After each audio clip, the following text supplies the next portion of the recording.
10th class overall strategy, आपकी 3 घंटे के पेपर को कैसे सॉल्व करना है, कैसे नहीं, किस में कितना टाइम देना है, क्या सीन है, सब कुछ क्लियर करें। ठीक है, first 15 minutes read question paper carefully, पहले 15 मिनट क्वेश्चन पेपर को अच्छे से पढ़ने के लिए दीजिए। ठीक है, समझ आ गया, शांति से ठंडे दिमाग से पढ़ना है, हड़बड़ी में नहीं पढ़ना। Next 2 hours and 30 minutes attempt question, अगले 2.5 घंटे में पेपर कंप्लीट करना है। करना है तो करना है, लास्ट के 15 मिनट रिवीजन मैप चेकिंग के लिए रखने ही रखने हैं।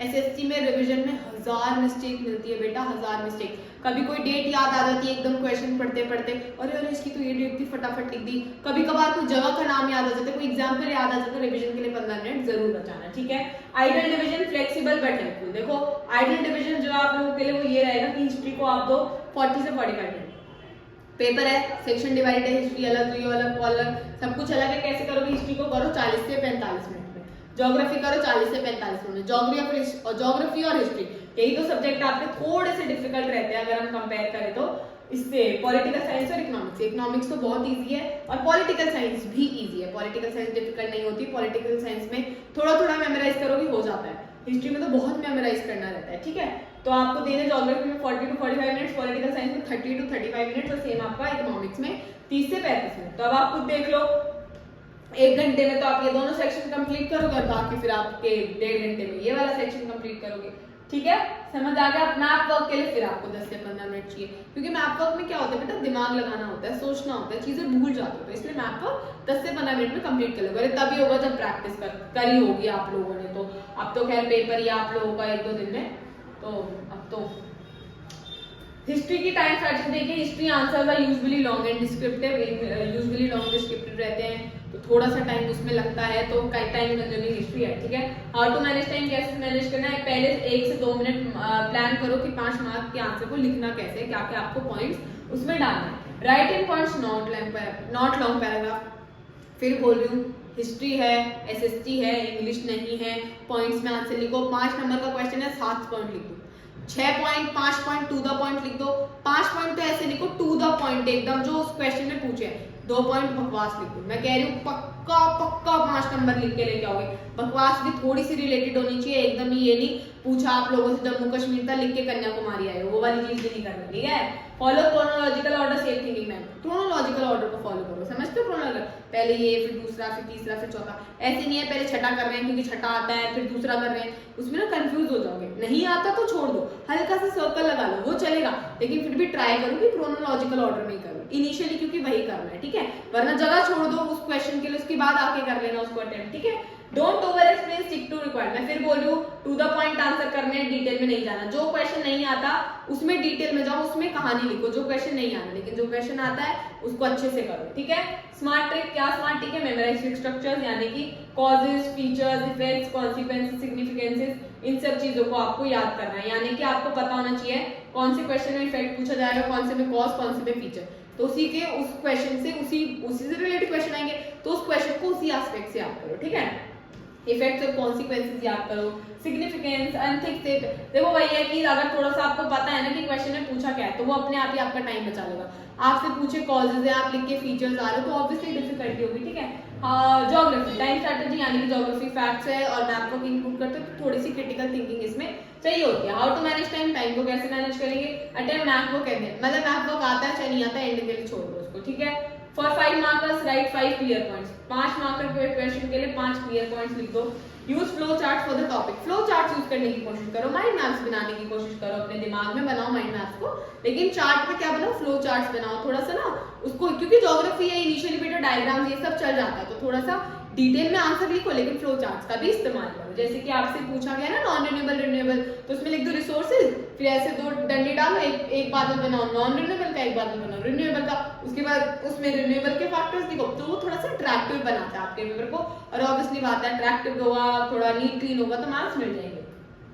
फार्मिंग के कितने टाइम से, मैन्युफैक्चरिंग इंडस्ट्रीज के टाइप क्या है, क्लासिफिकेशन क्या है रिसोर्सेज का, फ्लो चार्ट राइटिंग टाइम भी बचाता है और दूसरा आपके पेपर को थोड़ा इनोवेटिव, क्रिएटिव और प्रेजेंटेबल बनाता है। ठीक है, smart trick, practice writing answers in bullet form. Obviously paper से पहले, अभी भी टाइम है बेटा, 2 दिन है, 1-2 दिन है, बचे जितना भी टाइम बचा है ना बेटा।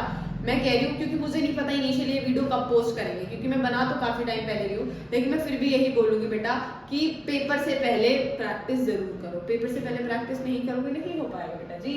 Bullet form before exam, bullet में आंसर लिखना ट्राई करो, पैराग्राफ में मत लिखो। Geography does not need long introduction. मैं फिर बोल रही हूँ, मैं ज्योग्राफी में टू द पॉइंट ही आंसर होता है, इंट्रोडक्शन होगा। एक बात बताओ, मुझे रिसोर्सेज पूछा, इससे पहले कुछ और लिख सकते हो रिसोर्सेज में?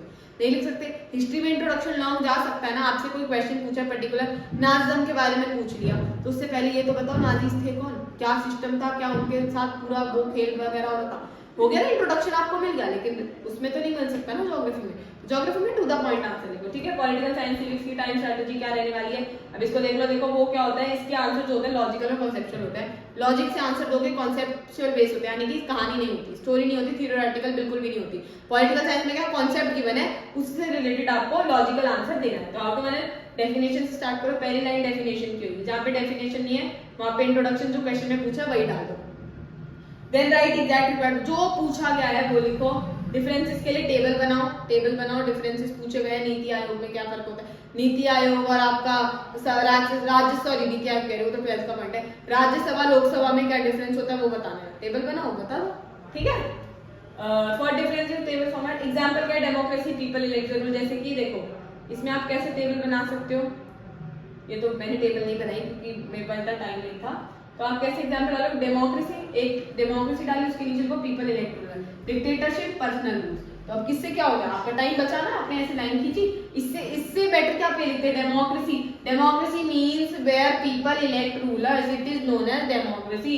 Dictatorship is where there is one person rule and you can not elect the government by your own, you only have one choice, only one ruler is there. इतनी कहानी लिखने में सीधा क्या लिखा, पर्सनल रूल्स, पीपल रूल्स, ठीक है। समझ आया, पॉइंट भी मिलेगा क्योंकि टू द पॉइंट आंसर है, आंसर आपको मार्क्स आपके कोई काट ही नहीं सकता, ठीक है। टेबल जो आपको 2-3 मिनट तो आराम से बचा ही लेती है। आप देखो इकोनॉमिक्स की टाइम स्ट्रेटजी क्या है, economic answers of short and concept, ज्यादा लंबे आंसर इसके नहीं होते, कॉन्सेप्ट के बेसिस पे ही होते हैं। सेम उसकी इको की तरह ही है, उसकी पॉल की तरह ही है, ठीक है।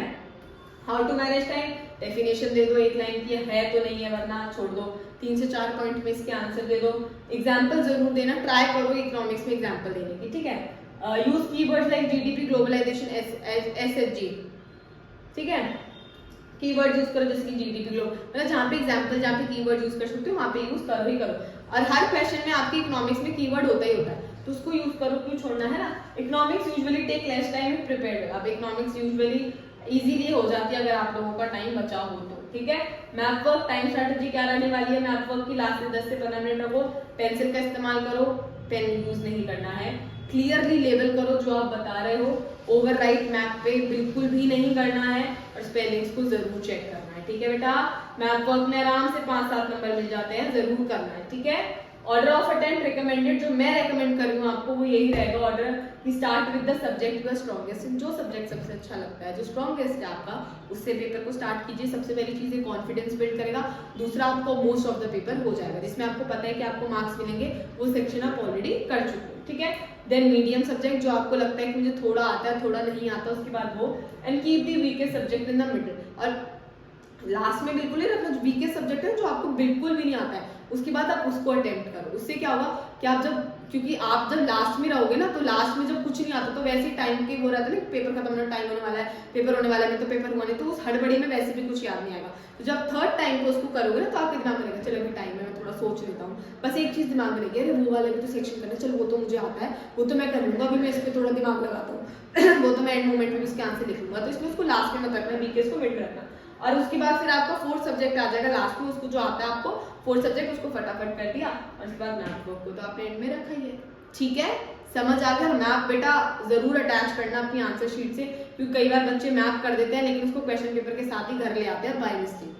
तो या तो फिर आप इतने अच्छे समझदार बच्चे बनो कि आप ऐसी गलती ना करो, वरना इसको अपने दिमाग में या फिर पेपर से पहले एक दिन पहले अपने हाथ पे लिख लेना, map work to be attach, क्योंकि मैंने खुद देखा है बच्चे मैप वर्क भूल जाते हैं अटैच करना, ठीक है। आई होप आपको स्ट्रैटेजी समझ आई हो, इजी लगी हो, इसके हिसाब से पेपर करोगे बहुत ही अच्छे मार्क्स आएंगे, ठीक है। All the best.